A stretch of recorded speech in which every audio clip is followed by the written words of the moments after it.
RTC బస్సుల్లో UPI digital లావాదేవీల ద్వారా టికెట్ జారీ చేసే ప్రక్రియకు ఆర్టీసీ యాజమాన్యం శ్రీకారం చుట్టింది. దీనివల్ల ప్రయాణికులతో పాటు ఆర్టీసీ కండక్టర్లు కూడా ఎంతో కొంత సౌకర్యవంతంగా ఉంటుందని, పైగా ఆర్టీసీ బస్సుల్లో చిల్లర సమస్య తగ్గుతుందని అధికారులు భావిస్తున్నారు. గతంలో ఆర్టీసీ బస్సుల్లో ప్రయాణికులకు ఆర్టీసీ సిబ్బందికి చిల్లర డబ్బుల కోసం ఎన్నో గొడవలైన సందర్భాలెన్నో. ఆర్టీసీ సంస్థ ప్రయాణికులకు ఇబ్బంది కలగకుండా సులభతరమైన మార్గాలు కల్పించే భాగంలో యూపీఐ సేవలను అందుబాటులో తీసుకొచ్చింది. ఈ యూపీఐ సేవలపై తెలంగాణ రాష్ట్ర ప్రజలు హర్షం వ్యక్తం చేస్తున్నారు.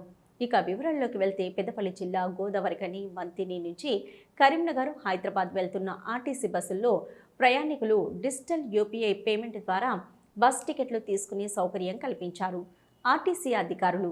దీంతో పాటు పెద్దపల్లి, భూపాలపల్లి జిల్లా రూట్లో కూడా ఈ సేవలు అందుబాటులోకి తీసుకురావాలని ప్రయాణికులు కోరుతున్నారు.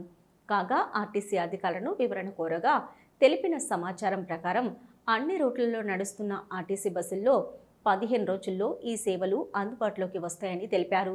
ఈ యూపీఐ సేవలపై ప్రయాణికులకు వివరాలు అడగగా, మాకు బస్సు సిబ్బందికి గొడవ లేకుండా ఈ సేవలు ఇవ్వడం చాలా సంతోషకరమైన విషయమని తెలిపారు.